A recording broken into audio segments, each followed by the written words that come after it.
Welcome to the Landlord Profitability Playbook podcast, where we share the best practices we use to help our residential real estate investor clients automate their rent collection and get on with their lives. Check out the show notes at landlord-profitability-playbook-podcast.com. This show is brought to you by ROOST Real Estate Company, Property Management. To learn more about the services we provide, visit investwithroost.com. Now, here's your host, Chris McAllister.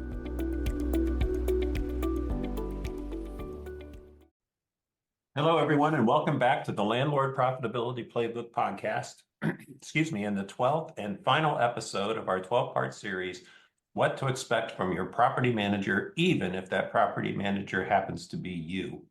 I'm Chris McAllister, and it's my job to create and coach business opportunities and strategies that support and add value to the lives of residential real estate investors. And I'm here today, as always, with my podcast partners, Laci, LeBlanc, and our Director of Property Management at ROOST Real Estate Company, Gretchen Mitchell. Good morning, ladies. Good morning. Good morning. So this has been a journey. We've been at this for about a year now, and we're finally getting close to wrapping it up. And Gretchen, it's just like you've always been here and you weren't hesitant to be here in the first place. It's just you're natural at this, and you can't even tell that you didn't want to do this in the beginning. It's just very new to me. I have never done one of these before. So now you've done like a dozen. So yeah, this is number 12. You're ahead of the game. So over the last 11 episodes, we've explored everything we think you need to know about working with a property manager, and most importantly, how to set clear expectations, how to evaluate their performance, how they control costs, and ultimately how they can help you maximize profitability. So today we're calling this Bringing It All Together. So we're going to do a comprehensive review of what we feel are the most valuable insights from the entire series. So whether you're a first-time landlord or a seasoned investor, this recap hopefully will serve as your go-to guide for building a strong, strategic, and profitable relationship with your property manager.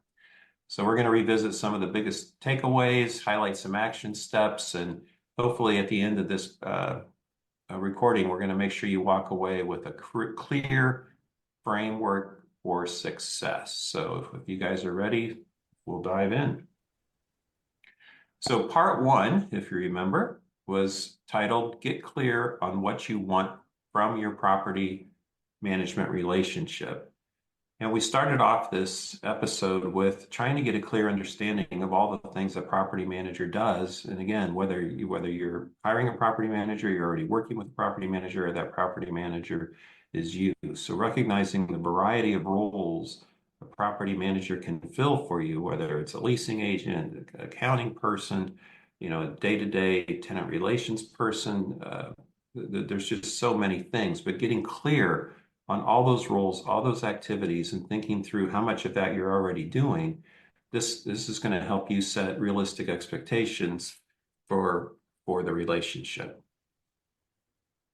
The other thing we talked about was clarifying your why. Exactly what are your investment goals. Knowing your why behind investing in real estate is critical. So, whether you're seeking passive income, you like the idea of having an asset that you can touch and control and see versus, maybe buying stocks, whatever gives you the greatest security and satisfaction, that's what's critical.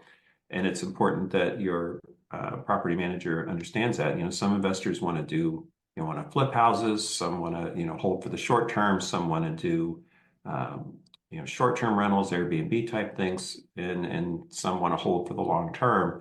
And quite frankly, those are the people that we're able to help the most and really set up for success for the long term. Anything else there, ladies, you can think of about setting those expectations? Well, there's not a wrong way to do it necessarily, right? There's what we like, which is hold it for the long term. And then there's what we can help with, which is property managing for the long-term holders. But there's not necessarily a wrong way to do it. It's just making sure that you're clear, like you said, and making sure that, who you choose to partner with, property manager or otherwise, is also clear on those goals, so that you can get to the end.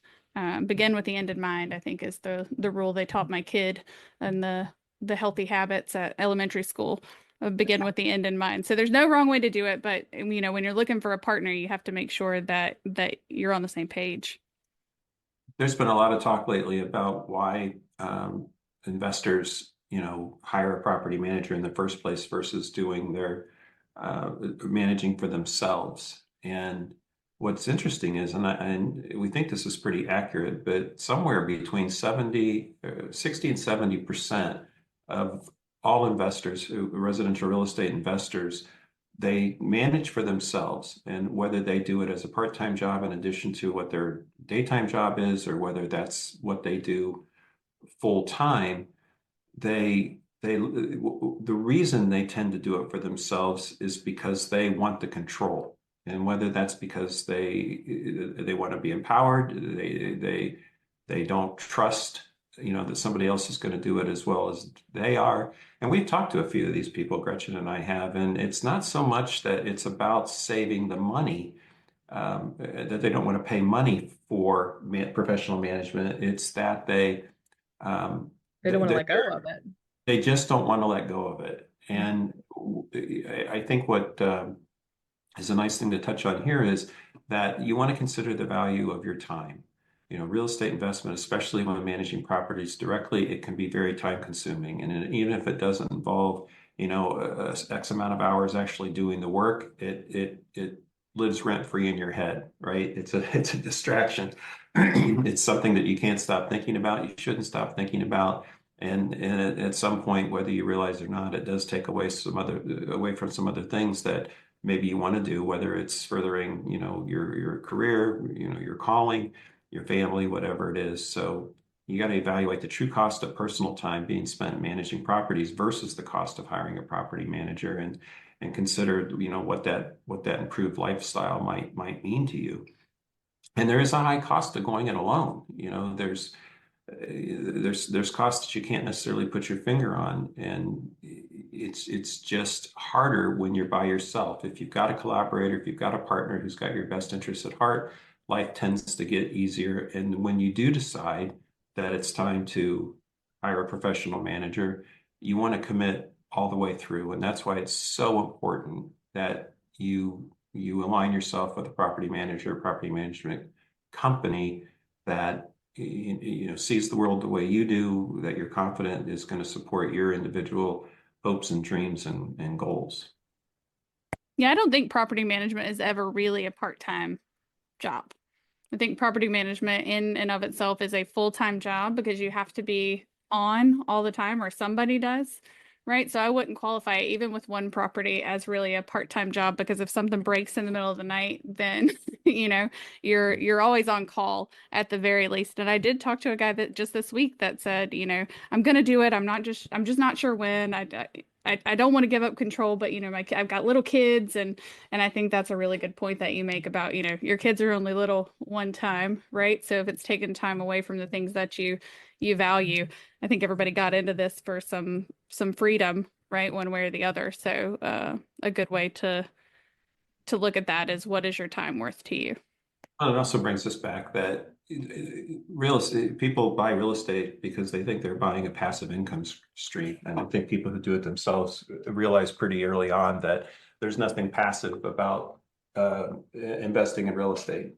There's wonderful fun in mailbox money, coming to your house every single month. But the fact is, it does take some effort, takes some time, it takes some headspace to make that mailbox money a reality. The second episode we talked about, and was titled List and Communicate Your Minimum Expectations and Non-Negotiables. This fits right into the first episode, but defining non-negotiables and expectations. It's essential for any property owner to define and communicate, not just have it clear in their head, but to be able to express what their minimum expectations are for their property managers, knowing exactly what you require, whether it's from help with maintenance, financial reporting, getting a lease signed, taking care of tenant disputes, whatever it is, you need to really think through and write down those things that you want help with. And sometimes it's helpful to sit down and write down all the things you love about managing your own properties, and then write down all the things you hate, no matter how minute. I mean, we've got, some of our owners they want us to do everything, but they want us to do their own maintenance. That seems to be a big one, and we're always very flexible on that. On the other hand, we have some owners who aren't quite ready to commit, and they still want a hand in placing tenants. And sometimes that causes us a tremendous amount of aggravation. Gretchen, I think you had somebody today that was giving you a little bit of grief about that. Yeah, it's one thing. We do have this conversation when I talk to potential owners on the phone, and we say, we're really flexible. It's kind of a la carte. Do you want to do your own maintenance? Do you want to do your own turns? Do you want us to do some maintenance? That's fine. But yeah, when it comes to placing a tenant, a lot of times if owners can't let go and they just place them themselves, it can be frustrating. But we also offer, Taylor, our leasing manager, she can call you with an application if she's unsure, and you guys can make that decision together. That's how we like to include owners with placing tenants. Well, and it's also very, very hard for us to do a good job if, an owner, finds somebody who raises their hand for whatever reason, takes their first month's rent and deposit money, and we haven't had a chance to run an application yet. Right. And those are the kind of situations that, almost always end up for trouble for both us and the owners down the road because they weren't properly vetted and we didn't, take the time to cast a wide enough net. So yes, your property manager should be flexible in the services they provide, but there's also going to be a place where you just have to be careful as an owner that you're in the interest of control and making sure that your properties are being taken care of. All good motivations, but just be careful that you're not doing yourself more harm than good. Is what it comes down to. Because the one that you just talked about that this week was kind of an issue.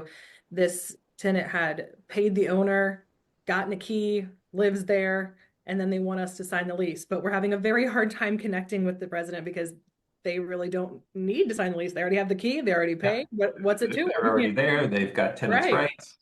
So there's not much we can do to bail anybody out of that situation at this point. And I'm sure you're going to be having an adult conversation with that owner here shortly.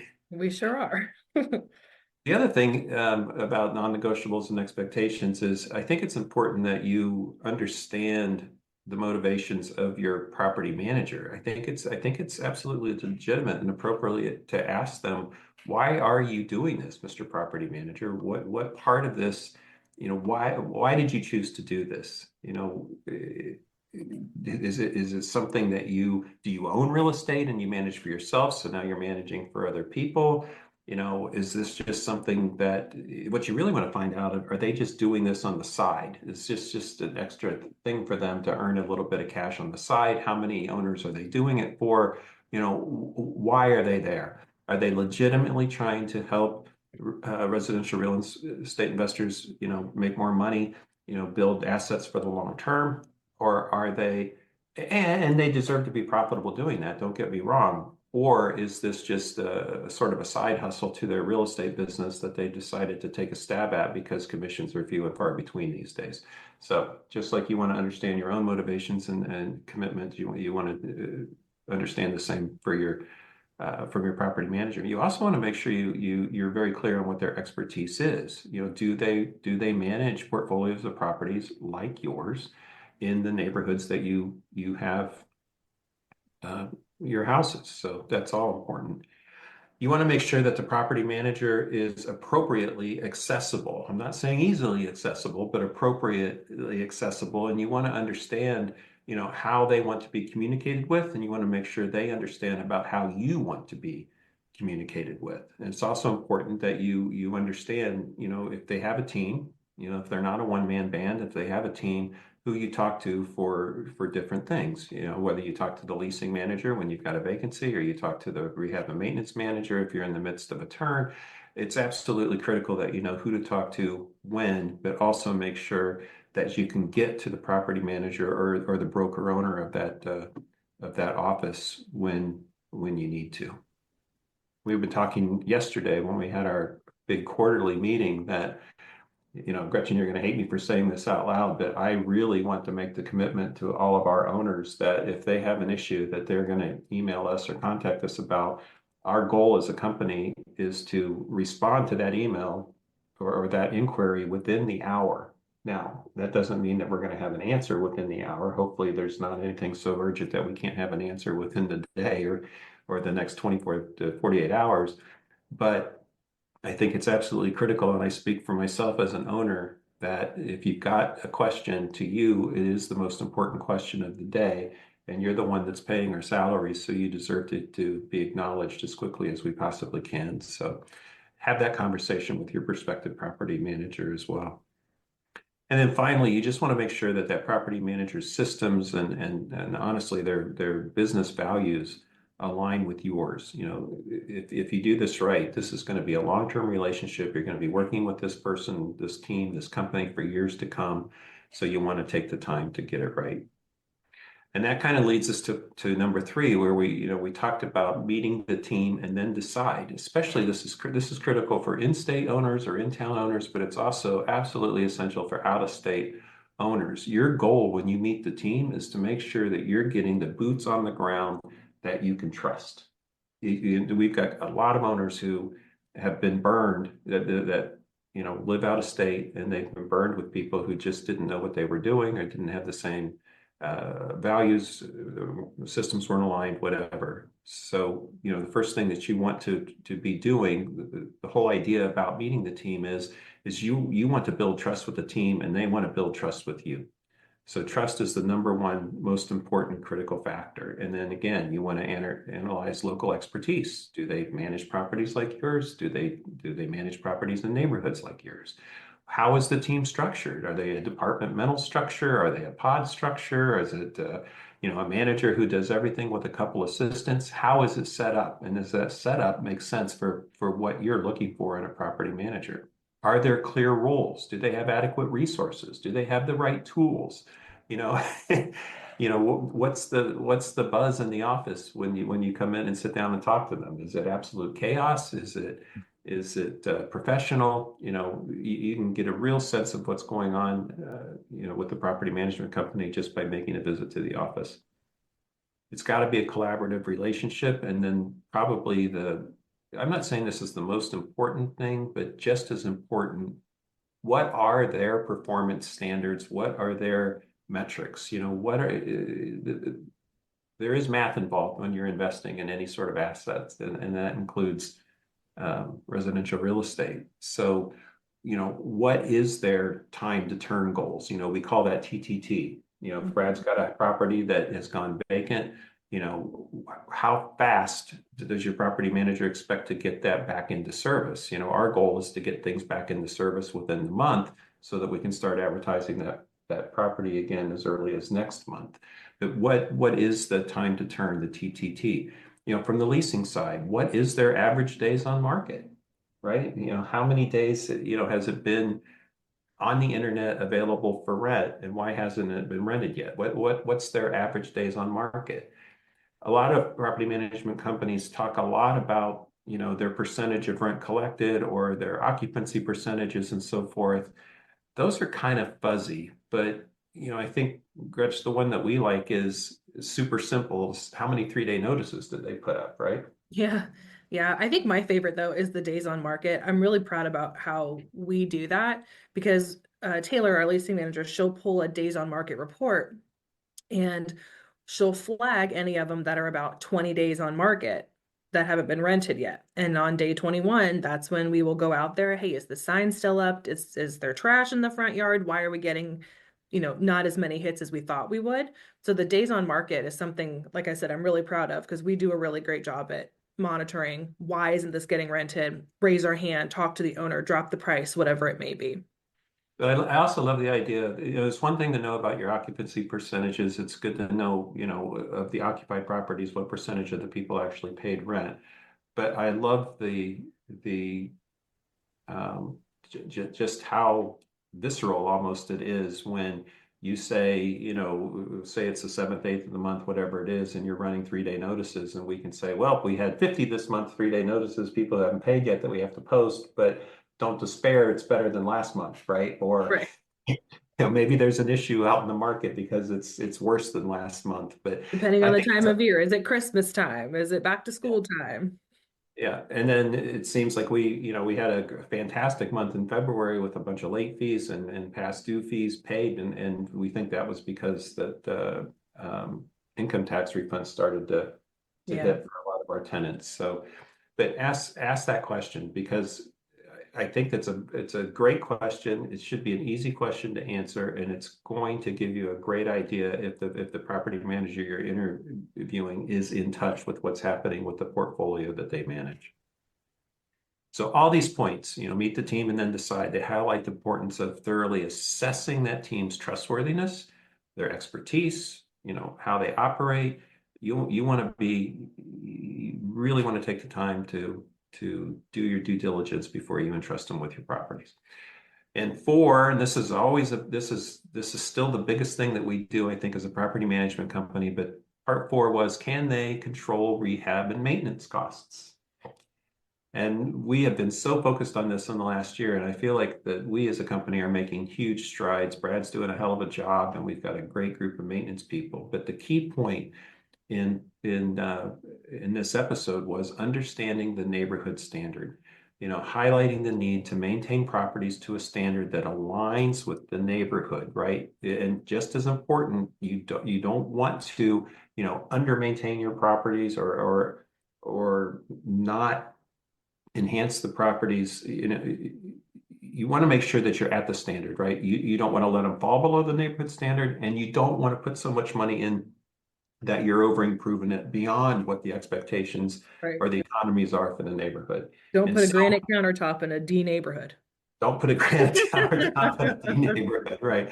And when I first started buying rental properties, I over improved so many properties just because I thought I was a good guy, and everybody would appreciate what I had done, and they would pay more or not pay more to take care of the property. And let me tell you something, it didn't happen. It's never happened for me. It's never happened for anybody that we've managed for. What it comes down to is that property to the neighborhood standard? Is it what people expect for that neighborhood? And is it priced for that neighborhood? So the neighborhood standard, has to do with how you're improving the property, but it also has to do with how you're pricing the property for rent. And just as importantly, how much you're going to pay the property if you're going to expand your holdings in that neighborhood. Other questions to ask when it comes to rehab and maintenance: are they employing their own maintenance staff? We employ several W-2 maintenance people. They are our employees. They're covered by our insurance. They have workers' comp, all of those things, and that works for us. There's also a couple of very large firms in our market areas where they have 0 employees, and they task out every single rehab or maintenance item to a third party, usually just a guy, and then they get the work done, and then they mark up the whatever the cost that person charges, and they pass that along in the markup for construction management services onto the owner. Personally, I think the way to go is the way we do it, because I want the control. I want to be able to tell them where to go, when to go. I want Gretchen to be able to make those decisions, and I want to be covered from a liability standpoint and a workers' comp standpoint. So that works for us. Now, having said that, when there's a turn, when a property needs to be, rehabbed, gone over, more thoroughly than a maintenance person can do, then absolutely we have a whole, cadre of 1099 contractors that we work with that, will have quote the job and manage them and manage the job to completion. So turns are one thing, 9 times out of 10, it makes sense, maybe less than that now, but it makes sense to have a third party do the turns. But I think it makes absolute sense to have, their own employees do the daily maintenance. You want to make sure that they are transparent in how they're charging maintenance costs, right? You want to ask them, and they need to be able to answer how they're handling markups on material, markups on labor, markups on third-party contractors. Do they have trusted contractors that they've worked with for, more than a couple of weeks, right? I think all this is transparency helps build trust. And then you also want to ask them, and this kind of goes back to getting to know the team, but one of the things that's really helped our company dramatically is the use of Property Meld. So, this is a piece of software that helps us schedule and take care of tenant problems as they arise, and it's made us incredibly more efficient. And our guys in the field get nothing but accolades on a weekly basis from the tenants for their efficiency and their skill, and the fact that the Property Meld system makes it easy to get things fixed. So ask them what platforms, what software they use to help manage communication, the approval process, financial tracking, all those things, because at the end of the day, it's always going to be rehab and maintenance costs that drive residential real estate investors crazy. Anything else about that, Gretch, that's on our minds these days? I think you covered it. Yeah, we've been focused on this for so long, but we have Brad now is our dedicated rehab and maintenance manager, and we've got Corey who's doing the dispatching through Property Meld to get the maintenance guys out to where they need to be. And that's become a business and it's important to us as property managers for our business, but it's also become indispensable for our owners. So there's many times now, which we couldn't say this a year ago, where it's not just the maintenance, but if there's a turn that is really more just a refresh, our guys can do that refresh now, get it done faster, get it done to our standards the first time, and be able to do it at a cost that makes sense for the owner. So you want to ask about that, because at the end of the day, it's always rehab and maintenance that either makes or breaks our residential real estate investor. You think that's part of the reason there are so many folks who they want you to manage their property, but they want to do the maintenance themselves? They want to keep that part, is because they feel like they can do it more cost effectively, or is it just? I think it's that, and I think it's they've known the properties for so long, so they are going to know exactly what the problem is. But when I talk to a potential owner, I tell them we welcome your input and your experience and your advice on these things. So we're happy to do it for you, but there's a chat feature in Meld that you can actually discuss it with Corey, our dispatcher, and we can even send your contractor out, whatever it may be. So I really like that side of Property Meld. That's a good point, because one of the things I think that, like, when I think about Nana, she's got a whole, garage full of spare parts, we'll call them, for all of these properties, right? So she has the extra flooring already because she hired the contractor to put the flooring in. So if some flooring needs to be replaced, she's got it. So the opportunity to chat about it before you make a decision, could certainly be beneficial. And then they could say, oh, I've got the wood, like, I'll just bring it by and your person can put it in. Or so that's really interesting. I hadn't thought about that. We've gone to an owner's house to pick up some excess flooring and then dropped it off at the house. We've done it before.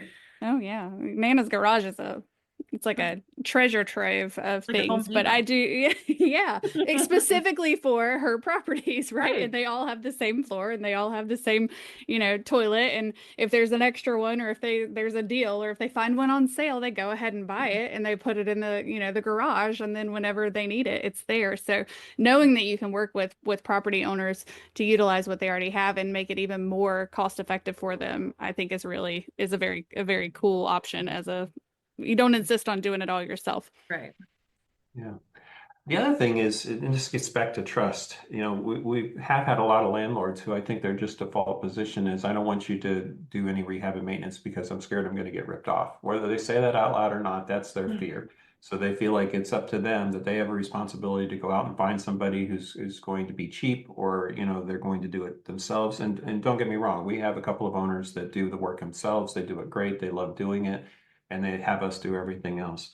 But one of the things I think we're absolutely starting to see in the last few months, when we have a vacancy and Brad goes out to the property and he does what's called a Site Audit Pro report. It just happens to be an app that we use on our phones.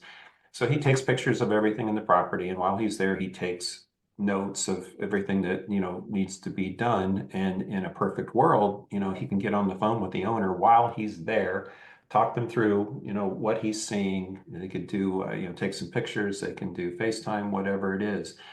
But one of the things I think that goes back to building trust that matters directly to rehab and maintenance is we're offering two paths to remodel, right? We're coaching Brad, Gretchen's coaching Brad that when he goes to a property, the first thing he's looking at is what is it going to take? What's the minimum amount of money that can be spent, the minimum amount of tasks that can be done to maintain the current condition of this property and ensure as best we can that the owner can continue to collect the rent that they've been used to getting, right? So what can we do just to sort of maintain this status quo, right? So that's sort of like prescription one. Prescription two is, okay, this is a great, nice house, good bones, great neighborhood. The neighborhood's coming up. There's some things that we could do here to bring the property up to the neighborhood standards. Maybe this time, instead of just doing a quick refresh or just making sure it's safe, functional, maybe we do paint the whole unit this time, right? Or maybe we do change out some flooring or, replace some cabinet doors, whatever that is above and beyond, sort of maintaining the status quo. That's the second prescription, right? So, if a fresh paint job, some new flooring is what is customary in this neighborhood, then here's what you should consider doing, Mr. Owner. Here's what it's going to cost. But here's the other half of the equation. Let's say that they've been getting $1,000 in rent, and the neighborhood standard for a competitive property is $1,200, right? So let's say they can get an extra $200 a month in rent, and let's say that this next level rehab happens to be $10,000, right? Nobody wants to spend $10,000, on a rehab between tenants. But if you know for a fact that you're going to make $2,400, right, on that $10,000 over the next year, that makes it an easier pill to swallow.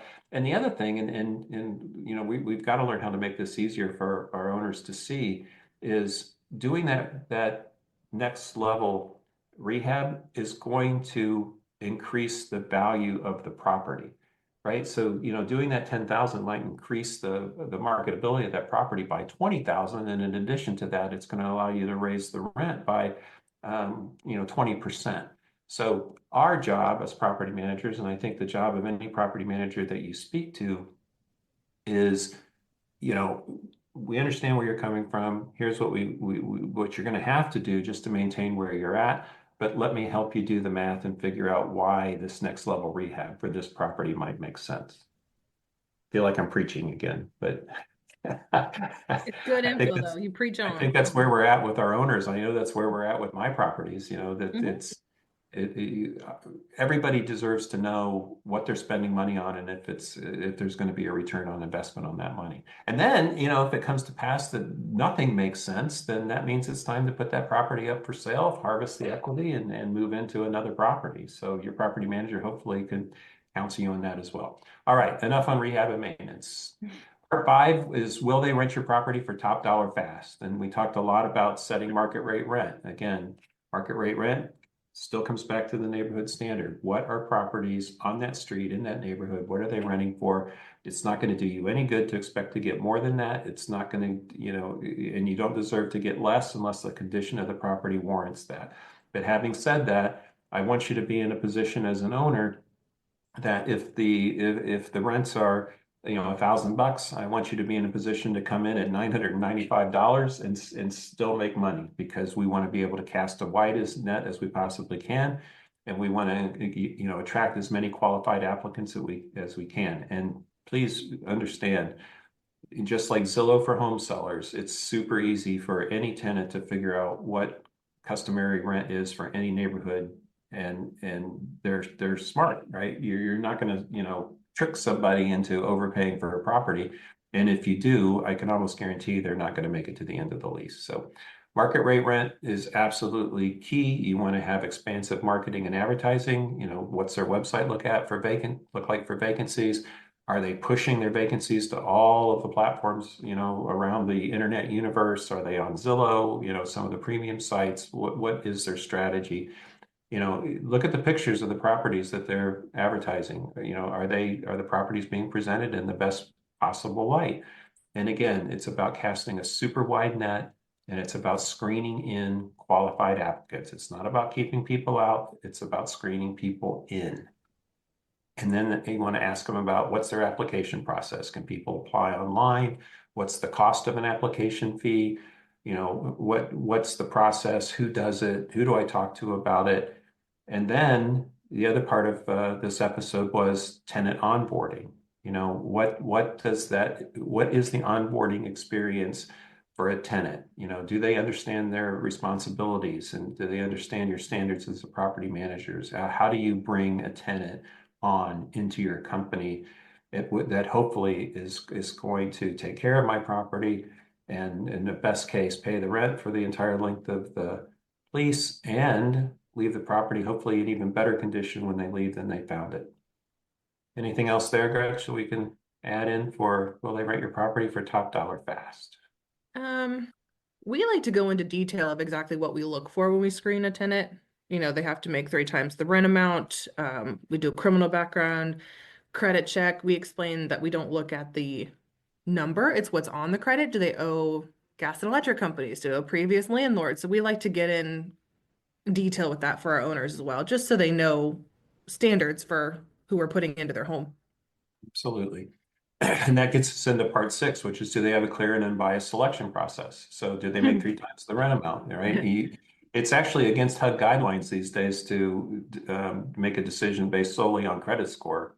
The credit score, and more importantly, like you said, what's on the credit report can be a factor that you consider, but it cannot be the sole factor. So having a clear and unbiased selection process means that are they aware of and do they follow and are they complying with fair housing laws?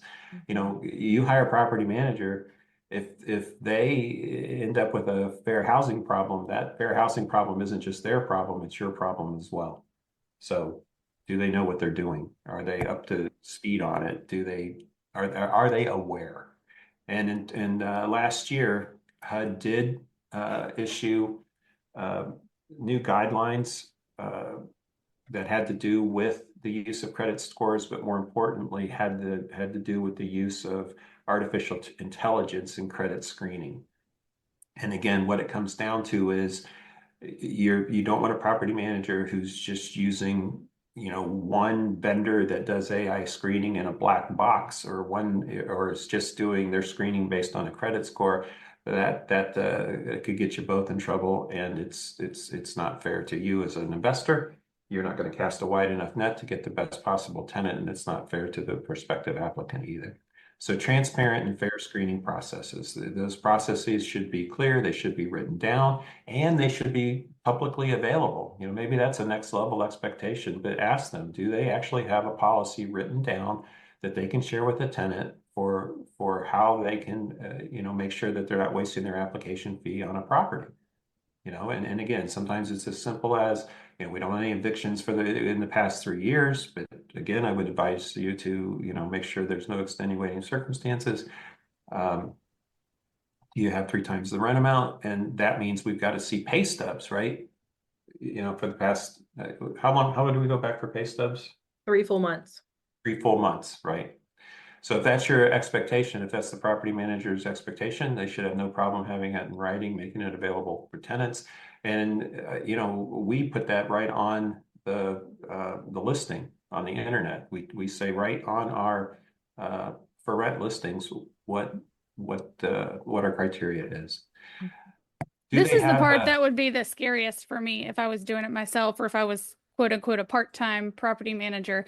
This is the part that would, you know, probably push me towards hiring a professional, because not only are you doing all these things, are you documenting all these things so that if something comes up, if, you know, can you prove that you've done this in an unbiased and very clear way for every tenant, and that you've done it the same way for every tenant? You know, are you texting with people? Are you emailing with them? Are you printing those out? Are you putting them in a folder? Like, are they in the garage? That's exactly Nana? right. You know, we text through Appfolio. In the garage. So everything is in Appfolio. You know, every email, every text that we do through Appfolio with a tenant, it's all there. So, you know, if somebody does file a complaint, God forbid, you know, we've got that data in place. And I don't know that every property manager out there in the world can say that, but the fact that we have that like that, allows me to sleep a little bit better at night. How do they educate tenants and owners? Do they actually tell prospective tenants what they expect? And you could argue that they should teach kids how to be good tenants in high school, but they don't. So we have to do it, right? So we have a little document called Rent with Roost that basically explains flat out what we expect from them as a tenant and what they can expect from us as property managers. So I think that was an episode in itself, right? The whole HUD thing. And we've had owners that have, gone for years and done everything right. And then something happens through no fault of their own, and there's a complaint. And let me tell you something, if you've got to go in alone on that and you don't have a property manager to lean on, it just makes that situation that much worse. So again, back to what do they expect from your tenants, right? So you want to make sure that they're balancing efficiency with tenant interaction. And the big part of this episode was there's a lot of property management companies that are doing everything they can to not have one-on-one belly-to-belly interaction with anybody, quite frankly. Hopefully they're talking to their owners, but they're trying to maintain a certain distance between their office and the tenant. So whether they're forcing the use of voicemail or emails or texts or what have you, they're doing everything they can to avoid having to do personal interaction, because let's face it, personal interaction isn't all that efficient. We don't subscribe to that approach, but by the same token, we want to do all the operational things that we can do to minimize the need for tenants to come into the office or contact directly. But we do the best we can to welcome them when they do come in or when they make the call, because at the end of the day, the only reason they're taking that approach, which these days post-COVID seems pretty extreme, right? To actually walk into an office, announce or make an appointment or make a phone call. It's because they're at wit's end. It's their last resort. Something's broken. And I look at it as, and I know Gretchen does, that this is our last opportunity to make something right. So make sure your property manager is balancing, efficiency and the use of technology with good tenant relations and tenant interaction. The other thing we talked about was recognizing tenants as customers. Legally in every single state, actually Maine's kind of a weird exception because you don't have to be licensed as a real estate professional to do property management in Maine, as crazy as that is. But our fiduciary duty is always to our owners as licensed brokers, not realtors, but licensed brokers, agents, and property managers. Our fiduciary duty, our loyalty is always to our owner clients. However, the law also says that we have to treat our tenants as customers. And that means that they have to be treated fairly, honestly, we have to be accessible, et cetera, et cetera. So please make sure that they understand that their loyalty is to you first, but that doesn't mean that the best tenant relations they could possibly have is absolutely in your best interest as an owner. But you're the client, tenants are customers, and you got to take care of both. Clear expectations for the tenants. Again, my favorite, basic expectation is, we expect you to take care of the property, and honestly, we expect you to leave it in better shape when you walk out than when you bought it. That's how you're guaranteed to get your deposit back in full. So again, we have documents about how to get your security deposit back that we hand to the tenants. We have documents on how we evaluate an application. We have Rent with Roost. These are things that we do as a company that we've learned for the last, 15 years or so, that help get a relationship with a tenant off on the right foot at the start. Okay, part 8 was what's on your accountant wish list. We had Jill McGregor, our accountant, on here. So what minimum things that you should expect, right? Clear financial reporting. Your property manager hopefully is using a piece of software that's going to get you a private portal where you can log in and see your financial reports, get a sense of what's going on with your properties financially. We talked a lot about trust accounts, and I don't want to get into that here, but the management of trust accounts, the other people's money, that is so critical, because you don't want your money being mingled with that broker's money, that property manager's money, right? That's not their money, that's your money. And you also don't want your money, your funds that maybe you have on reserve being mixed up and potentially used by another owner. So that's all a violation of state law. It also is uh, a management skill that not every real estate broker has. And it's probably the primary reason why so many real estate brokers don't want any part of property managers because of trust accounts. We've been fortunate for so many years now that, we've got the best people in the world that make sure our trust accounts are perfect every single day. Jill's involved, Josie's involved, Kelly's involved, Angela's involved, and I'm probably more cautious about it maybe than other people are. And I probably spend more money making sure it's perfect than other people do. But that's worth a good night's sleep to me. So, ask them about how their accounts are structured. Do they know the difference between an owner trust account, a tenant escrow account, and their own operating account? From an accounting standpoint, you want to see efficient rent collection. You want to see that your bills are paid on time. You want to be paid on time. There should be perfect record keeping. You're going to get a 1099 at the end of the year. If you have questions about that 1099, you want to know who to call so you can get clarification. And if your accountant has questions, if you employ somebody else to do your taxes, if you've got a decent sized portfolio, you want to make sure that there's somebody in that property management organization that your accountant can ask questions of. I don't think that's a bonus. I think that's just the right thing to do, especially if you've got a portfolio of, I would say, 3 or more properties, quite frankly. And then we got into 9, where we talked about expanding your empire. We've had conversations with our most successful owners. Always are looking for their next deal. They always want to be able to add to their portfolio. And it's been tough the last couple of years. Interest rates have been high. There hasn't been a lot of inventory on the market. So if you want to go back and revisit 9, we had a nice long conversation with Morgan Cole, who created a company called Rescover, and it's Rescover that drives the Roost Investment Gateway. And this is just a really cool piece of software that takes every active listing in the MLS and runs it through an algorithm that tells us whether or not it's potentially a good investment property or not. And you can check that out at investwithroost.com. And you can also check it out at roostinvestmentgateway.com. And as we got closer to the end, we spent a lot of time in episode 10 talking about fees. At the end of the day, you want trust, you want this, you want that, but you don't want to be ripped off, and you don't want to be feeling like you're paying a bunch of junk fees. So we titled that episode, "What's this fee for?" So you want to understand the management fees. What is their fee structure? What else do they charge for besides a monthly management fee? Do they charge, a leasing fee? Do they charge a renewal fee? What's their markup on maintenance and so forth? And the big takeaway from this episode is the difference between, do they take a percentage of your rent as a property management fee, or do they charge a flat rate? So if you go back to that episode, we talk about what are the pros and cons of a property manager that charges a flat rate versus the pros and cons of a property manager who charges a percentage of rent. And what it really comes down to is there's no right or wrong answer, but I want you to know what questions to ask, and I want you to be aware of the differences and make sure that the way the property manager has chosen to conduct their business and the way they've chosen to take care of your assets is in line with what makes the most sense for you.